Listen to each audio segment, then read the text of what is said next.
ବର୍ଷାରେ ଉବୁଟୁବୁ ବାରିପଦା ସହର। ବାରିପଦା ସହରରେ ଲଗାଣ ବର୍ଷା ଫଳରେ ଡ୍ରେନ୍ ପାଣି ଘରେ ପଶି କୃତ୍ରିମ ବନ୍ୟା ସୃଷ୍ଟି ହୋଇଛି।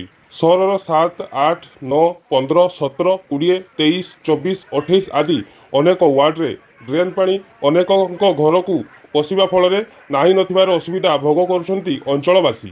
ଏଇ ଆଜ୍ଞା ଏଇ ଯୋଉ 2-2.5 ଘଣ୍ଟାର ବର୍ଷାରେ ଏତିକି ଏଇ ଅବସ୍ଥା। ଏଇଟା ଆଜି ନୁହେଁ, ଏଇଟା ଗତ ବର୍ଷ ବି ଏଇ ଅବସ୍ଥା ହେଇଥିଲା। କାହିଁ କିଛି କାମ ବି ହଉନି, ଖାଲି ପ୍ରତିଶ୍ରୁତି ଦଉଛନ୍ତି କାମ କରିବା ଇଏ କରିବା, କାହିଁ ଏପର୍ଯ୍ୟନ୍ତ ହେଇନି।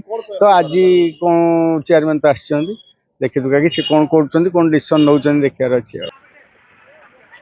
ପୌର ପରିଷଦ ଡ୍ରେନ୍ ନିର୍ମାଣ ଠିକ୍ ହୋଇନାହିଁ, ଯାହା ଫଳରେ ପାଣି ତଳକୁ ଗଡ଼ିବା ପରିବର୍ତ୍ତେ ଉପରକୁ ଉଠୁଛି।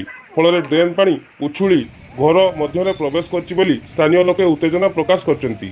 ଘରେ ପାଣି ପଶିବାକୁ କେନ୍ଦ୍ର କରି ବୁଧବାର ଅପରାହ୍ନରେ କିଛି ସମୟ ପାଇଁ ମଧୁବନ ଗ୍ୟାରେଜ ଛକ ଏବଂ ସନ୍ଧ୍ୟା ସମୟରେ ବାରିପଦା ସଦର ଥାନା ନିକଟ NH-18 ଠାରେ ଲୋକେ ମୁଖ୍ୟ ରାସ୍ତାକୁ ବନ୍ଦ କରି ଆନ୍ଦୋଳନ କରିଥିଲେ। ଘଟଣାସ୍ଥଳରେ ବାରିପଦା ପୌର ପରିଷଦର ଅଧ୍ୟକ୍ଷ କୃଷ୍ଣାନନ୍ଦ ମହାନ୍ତି ପହଞ୍ଚି ଲୋକଙ୍କୁ ବୁଝାସୁଝା କରିବା ସହ ଯଥାଶୀଘ୍ର ଡ୍ରେନ୍ରୁ ଜବରଦଖଲକାରୀଙ୍କୁ ଉଚ୍ଛେଦ କରାଯିବା ସହ ଡ୍ରେନ୍ ସଫା କରାଯିବ ବୋଲି କହିବା ପରେ ରାସ୍ତାରୋକ ହଟିଥିଲା। ଘରେ ବହୁତ ପାଣି ପଶି ଯାଇଛି, ଅଣ୍ଟେ ପାଣି ହେଇଯାଇଛି, ସବୁ ଜିନିଷ ପତ୍ର ଓଦା ହେଇଯାଇଛି।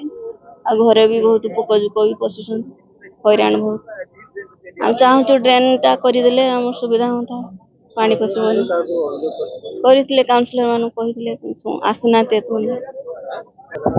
ହଁ, ଆଜି ତ 2ଟା 3ଟା ବେଳକୁ ବର୍ଷା ଆରମ୍ଭ ହେଇଗଲା। ତାପରେ ବର୍ଷା ତ ଛାଡ଼ିଲାନି।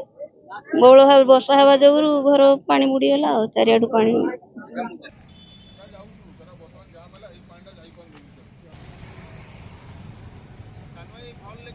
ଭାବରେ ଯେଭଳି ଭାବରେ ପ୍ରବଳ ବର୍ଷା ହେଲା, 7 ନମ୍ବର, 8 ନମ୍ବର ଏବଂ 9 ନମ୍ବର ୱାର୍ଡ କିଛି ଅଞ୍ଚଳରେ ଜଳମଗ୍ନ ହୋଇଛି।